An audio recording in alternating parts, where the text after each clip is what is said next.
Hola, somos Elizabeth y Javier y damos la más cálida bienvenida a este análisis a fondo. Para empezar, animamos a quienes nos escuchan a suscribirse al canal Análisis de Fondo, que, bueno, es un espacio ideal para explorar ideas que desafían por completo nuestra perspectiva. Exacto. Es un placer estar aquí de nuevo. La verdad es que la sesión de hoy nos invita a hacer un viaje en el tiempo fascinante. Totalmente.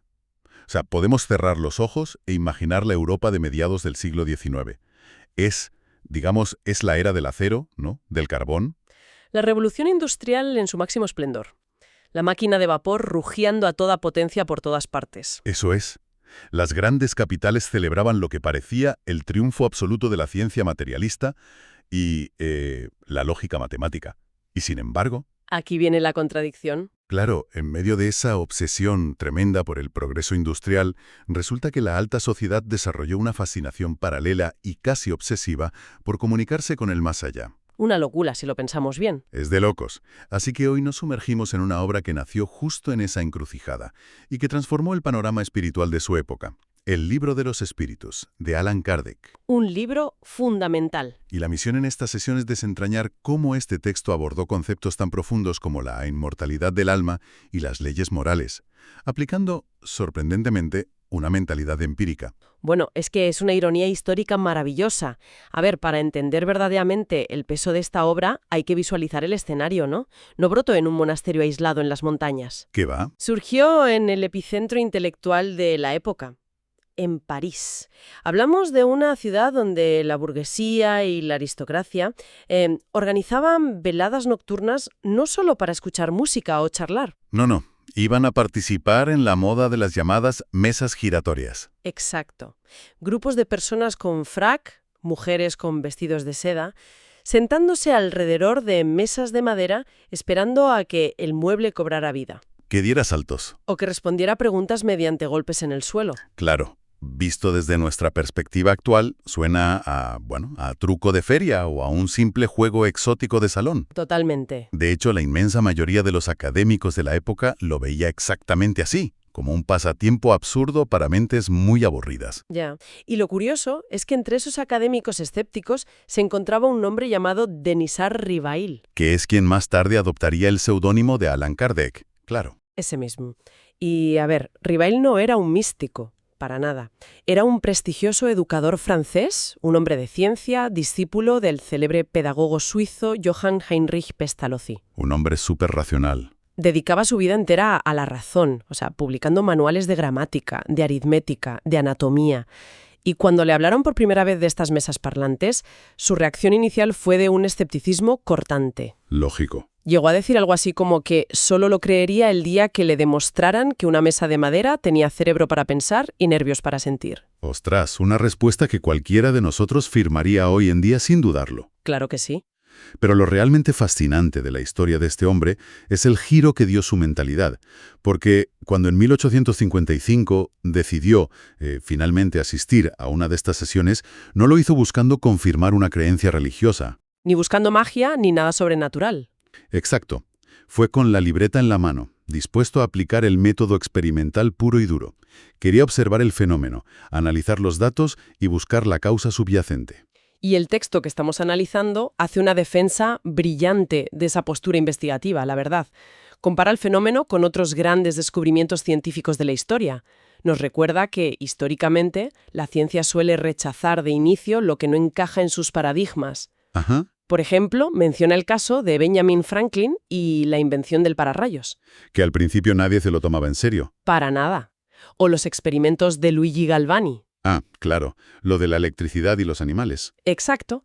Cuando Galvani aplicaba electricidad a las ancas de ranas muertas y éstas sufrían espasmos, pues la academia de la época se burlaba de él hablando de la danza de las ranas. Madre mía. E incluso el texto cita a Robert Fulton y la navegación a vapor, que fue considerada una quimera ridícula por la intelectualidad de su tiempo. Esa analogía con la electricidad es poderosísima. O sea, si transportáramos a una persona del siglo XII a nuestro tiempo y le mostráramos un teléfono móvil o una simple bombilla, pensaría indudablemente que es magia. Brujería pura. Totalmente.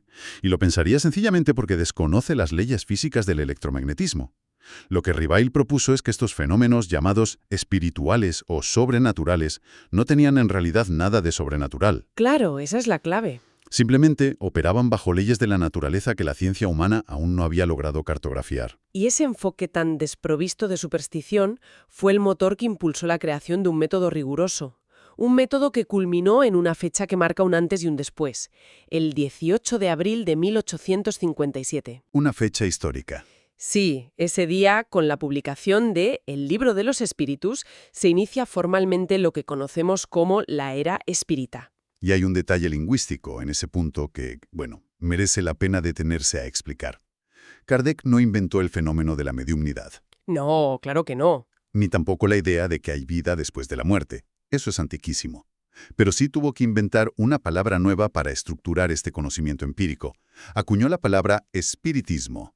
Y la gran pregunta es, ¿por qué no usar simplemente espiritualismo, que ya existía en los diccionarios?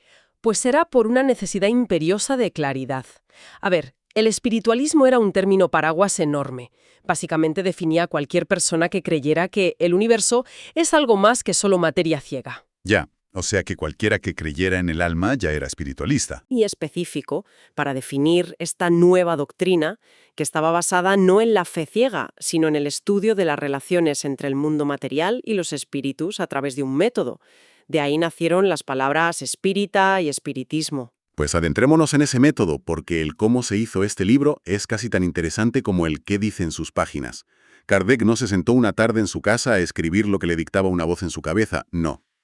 Que va, utilizó a múltiples médiums en París, chicas muy jóvenes en su mayoría, como las hermanas Boudin o la señorita Jaffet. Pero no se conformó con eso, que ya sería bastante, sino que estableció un filtro de validación que el propio texto denomina el consenso universal.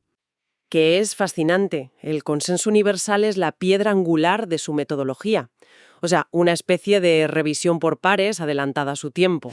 Ya te digo. La premisa era súper estricta. Si un espíritu comunicaba una ley moral o un principio filosófico a través de un médium en París, esa información carecía de valor científico hasta que no fuera confirmada por mensajes independientes. Recibidos por otra gente en otros lugares. Exactamente. Tenía que llegar a través de otros médiums en diferentes ciudades de Europa o incluso en América.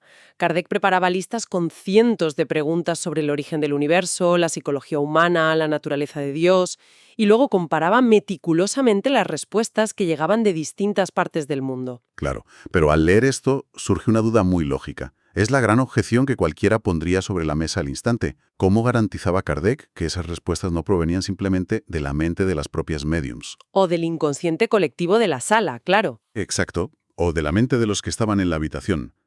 El texto aborda esto mencionando la teoría sonambúlica o la del ambiente, que sugieren que el médium actúa como un espejo subconsciente, leyendo los pensamientos de los presentes. Y Kardec no esquivó esa bala para nada. La analizó a fondo. Su refutación se basa en la propia naturaleza de las respuestas que documentaba. Por un lado, las inteligencias, que se comunicaban a menudo, daban respuestas que contradecían frontalmente las opiniones preconcebidas de los presentes. Rompían sus esquemas. Totalmente. Contradecían los deseos e incluso los prejuicios teológicos de todos los que estaban en la sala de estar. Ostras. Y por otro lado, la profundidad filosófica y el vocabulario utilizado excedían con creces el nivel cultural y la educación formal de aquellas jóvenes médiums. Lo cual rompe la teoría del espejo por completo. Porque, a ver, si el médium solo refleja la mente de los presentes o la suya propia, el texto argumenta que sería facilísimo pedirle que respondiera a preguntas triviales. Como adivinanzas. Claro, cosas como ¿qué cené ayer? O ¿qué llevo ahora mismo en el bolsillo? Pero Kardec señala que estas inteligencias se negaban en rotundo a jugar a las adivinanzas. Las ignoraban. Despreciaban las preguntas fútiles. Y se centraban exclusivamente en dictar un cuerpo filosófico estructurado. Así es. Todo aquello que no superaba el escrutinio de la lógica o que chocaba de frente con verdades científicas ya demostradas, Kardec simplemente lo apartaba. Solo codificaba lo que superaba la prueba de la razón y del consenso múltiple. Entonces, bueno, si damos por válido este exhaustivo filtro de investigación, la siguiente parada obligatoria en este análisis a fondo es observar los resultados. ¿Qué revelaron miles de mensajes cruzados sobre el destino humano? El libro construye todo un andamiaje que arranca desde lo más básico, lo que define como la Trinidad Universal. Dios, espíritu y materia. Y hay que ver cómo redefine esos conceptos. Se aleja completamente del antropomorfismo clásico. Ya no es un señor de barba blanca sentado en una nube, ¿verdad? Para nada. No describe a Dios como un rey en un trono juzgando a la humanidad, sino como, y cito, la inteligencia suprema y causa primera de todas las cosas. Luego está la materia, que es el elemento pasivo del universo, y entre medias el principio inteligente, el espíritu. Y la manera en que definen lo que nosotros llamamos comúnmente alma es de una sencillez que desarma. El texto afirma que el alma no es una chispa mística incomprensible, es sencillamente un espíritu encarnado. Así de simple. O sea, somos espíritus antes de nacer, asumimos el título temporal de almas mientras operamos este vehículo biológico que es el cuerpo, y al morir volvemos a nuestro estado original como espíritus. Y lo que nos abre la puerta al pilar, yo diría que más revolucionario y debatido de toda la obra, la pluralidad de existencias. Lo que popularmente se conoce como reencarnación. Eso es.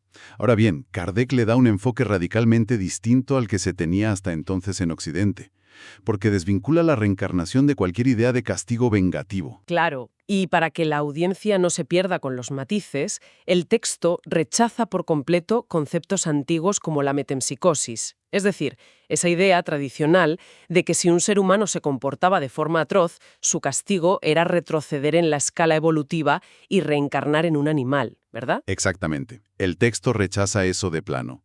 Establece una ley inmutable. La evolución del espíritu es siempre progresiva, o, en el peor de los casos, estacionaria, pero jamás retrógrada. Un espíritu humano no puede encarnar en el cuerpo de un animal. Nunca se va hacia atrás. La reencarnación no es una condena, es una herramienta puramente pedagógica para alcanzar la perfección. Es como si nos invitaran a contemplar el universo entero como un sistema educativo de proporciones infinitas. Si lo pensamos con lógica, pretender que un ser humano alcance la perfección moral, intelectual y espiritual en el transcurso de una sola vida, la literatura clásica y la medicina cursando únicamente el primer grado de primaria. Sería un disparate. Y siguiendo con esa misma analogía de la escuela, juzgar a un alma para toda la eternidad basándose en el rendimiento de un solo curso escolar sería la negación misma de la justicia. Qué buena metáfora. La reencarnación, bajo la óptica de Kardec, es el mecanismo que permite al alumno pasar de curso, repetir la asignatura si ha suspendido, experimentar ambos lados de la moneda. La riqueza y la pobreza. Exacto, el poder y la sumisión, y seguir acumulando aprendizaje hasta finalmente graduarse. Y es que esa visión de la escuela resuelve de un plumazo lo que durante siglos ha sido el gran rompecabezas de la teología, la justicia de Dios frente a las desigualdades humanas. El problema del mal. Claro. Si existe una sola vida, ¿cómo se explica que un niño nazca en un entorno de miseria absoluta, violencia y enfermedad, mientras otro nace rodeado de privilegios y salud? ¿Por qué existen genios precoces como Mozart, que a los 5 años ya componía sinfonías, junto a personas que nacen con severas limitaciones cognitivas? Es muy difícil de justificar con una sola vida. Y el drama más incomprensible de todos, ¿cómo encaja la muerte prematura de un bebé en un plan divino justo si solo se vive una vez? Pues la respuesta que ofrece el libro es que esas aparentes injusticias o tragedias sin sentido no son castigos arbitrarios de un creador caprichoso. Son o bien la consecuencia matemática de acciones realizadas en vidas anteriores que el espíritu necesita reparar, o bien pruebas sumamente difíciles que el propio espíritu ha elegido libremente antes de nacer para acelerar su progreso moral. O sea, la equidad no se ve en una sola vida, sino en la película completa de la existencia del espíritu. Vale, la teoría encaja de forma brillante a nivel filosófico. Pero, a ver, ¿cómo funciona mecánicamente? Porque si el espíritu es pura energía inmaterial sin forma alguna, y el cuerpo físico es biología pura a carne y hueso... Son incompatibles. Totalmente, como el agua y el aceite. Necesitan un adaptador. ¿Cómo se aferra a un espíritu a la materia? Y aquí es donde el texto introduce un concepto fascinante. El periespíritu. ¡Ostras! El periespíritu es la pieza maestra de esta ingeniería existencial. Se describe como una envoltura semimaterial. Es menos densa que la materia física que podemos tocar, pero no es tan inmaterial como el pensamiento puro. Un puente. Exacto. Funciona como el puente, el cableado que transmite las órdenes del espíritu al cerebro físico y viceversa. Es, además, el molde energético que preserva nuestra individualidad tras la muerte biológica. Lo que explicaría por qué, En los testimonios de apariciones o fenómenos de casi muerte, el espíritu mantiene una forma humana reconocible. Efectivamente. Y hay una nota al pie en el material de estudio que resulta súper reveladora sobre cómo este concepto científico del periespíritu siguió investigándose mucho después de Kardec. Menciona a Francisco Cândido Xavier. Ah, el conocidísimo médium brasileño, Chico Xavier. El mismo, pues se relata cómo, casi un siglo después de la publicación de Kardec, la obra Misioneros de la Luz, dictada por el espíritu André Luiz a través de Chico Xavier, describió a nivel casi microscópico la mecánica de la reencarnación. ¡Qué fuerte! Explicó cómo ese molde energético, el periespíritu, se va reduciendo y acoplando célula a célula al feto durante la gestación. Es la prueba de que el libro de los espíritus funcionó como la estructura básica sobre la que luego se edificó una ciencia mucho más detallada. Estableció los cimientos, sin duda.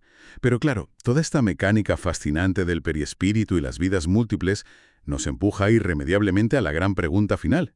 Si asumimos que la existencia es una escuela milenaria y que volvemos una y otra vez para aprender, ¿cuál es el plan de estudios? La gran pregunta. ¿Qué es exactamente lo que estamos intentando dominar a lo largo de los siglos?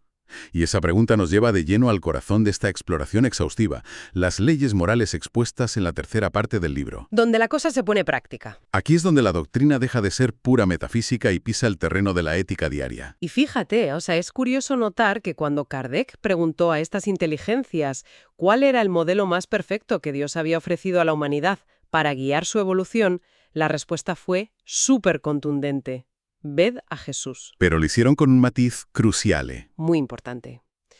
Lo presentaron despojado de toda la pompa, el dogma y los concilios teológicos acumulados durante siglos. Lo señalan exclusivamente como el arquetipo moral máximo, el maestro supremo de la ética humana. Una ética que orbita en torno a la regla de oro, que es universal en tantas filosofías, hacer a los demás lo que quisiéramos que nos hicieran a nosotros.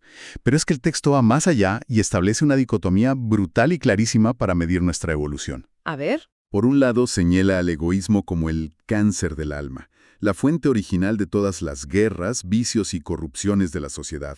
Y en el extremo opuesto, corona a la caridad como la madre de todas las virtudes. Y cabe aclarar que no hablan de la caridad superficial de dar la moneda que nos sobra en el bolsillo. En absoluto. El libro define la verdadera caridad de una manera profundamente exigente. Benevolencia para con todos, indulgencia para con las imperfecciones de los demás y el perdón de las ofensas. Casi nada. Es una actitud constante de vida, no un acto aislado para limpiar la conciencia un domingo. Es asombrosa la crítica que hace a la religión vacía. El texto afirma, sin miramientos, que la verdadera adoración ocurre únicamente en el fuero interno, en el corazón.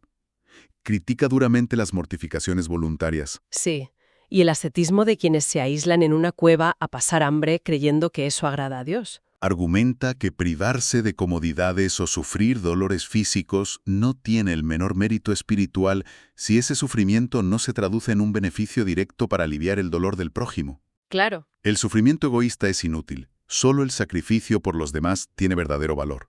Lo cual enlaza con la que quizás sea la mayor revolución social de todo este corpus teológico, el rechazo absoluto a la doctrina del castigo eterno. Esto tuvo que ser un escándalo. Imaginemos, en pleno siglo XIX, un siglo donde el miedo al infierno todavía gobernaba las mentes y las instituciones. El libro de los espíritus argumenta que la idea de un fuego eterno es incompatible con la existencia de un Dios infinitamente bueno y justo. Pensemos en el terremoto que suponía decir públicamente que un ser infinito no puede crear a un alma humana frágil para, tras una sola vida llena de tropiezos y ceguera, condenarla a arder y sufrir para siempre sin posibilidad de redención. Es que no tiene lógica. El libro asegura que las puertas del progreso nunca se cierran. Siempre, por muy hondo que haya caído el espíritu, existe la oportunidad del arrepentimiento, de la expiación y de la reparación a través del esfuerzo en nuevas vidas. Es un planteamiento que, literalmente, democratiza la espiritualidad por completo. Quita el monopolio de la salvación a las instituciones religiosas. Propone de manera revolucionaria que un individuo ateo que no cree en Dios, pero que dedica su existencia a practicar el bien, ser honesto y ejercer la caridad, está infinitamente más evolucionado y más cerca de la luz que un individuo extremadamente religioso que reza a diario, pero actúa con egoísmo, soberbia y crueldad hacia los demás. Las obras son las que salvan, las decisiones éticas, no las etiquetas religiosas ni los rituales. Al eliminar la figura aterradora de un Dios vengativo que reparte premios y castigos arbitrarios, el espiritismo pone el 100% del peso de la evolución sobre los hombros del propio individuo. Nos hace responsables. Nos dice que nuestro destino futuro no es un misterio insondable ni un capricho divino.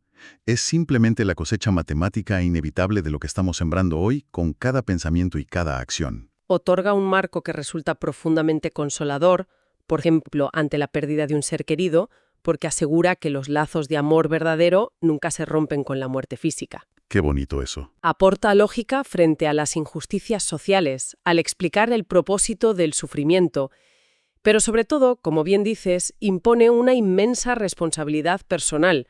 No hay salvadores externos que borren mágicamente nuestros errores. Hay que remangarse y trabajar en el propio carácter día a día. Y acercándonos ya al final de este análisis a fondo, es fascinante observar cómo este texto, más allá de que uno acepte o no su origen mediúmnico, plantea una de las visiones más expansivas y esperanzadoras sobre la condición humana. Sin duda. Y para dejar a la audiencia con una reflexión de esas que se quedan resonando en la mente durante días, el libro explica que olvidamos temporalmente nuestras vidas pasadas, por pura misericordia. Una amnesia necesaria. Exacto. Venimos con un velo de amnesia para no ser aplastados por la culpa de nuestros peores crímenes del pasado, o para no quedar paralizados por antiguos odios hacia quienes hoy, paradójicamente, podrían ser nuestra propia familia. Un olvido necesario para empezar con una página en blanco, libre de prejuicios y rencores. Pero sabiendo esto, resulta inevitable preguntarse, ¿cuántos de esos miedos irracionales a lugares que nunca hemos visitado, cuántas de esas intuiciones profundas o esas conexiones instantáneas que sentimos al conocer a alguien por primera vez, Los déjà vu. son en realidad el eco sutil de una lección dolorosa que aprendimos o de un amor inmenso que forjamos en un pasado remoto? Un pasado que nuestra mente consciente ya ha borrado, pero que nuestra alma es incapaz de olvidar. Somos Elizabeth y Javier, y ha sido un auténtico privilegio compartir esta exploración. Así es, un placer inmenso. Y recordamos a quienes nos escuchan que pueden suscribirse al canal Análisis de Fondo para seguir desentrañando ideas que transforman el mundo. Hasta la próxima sesión.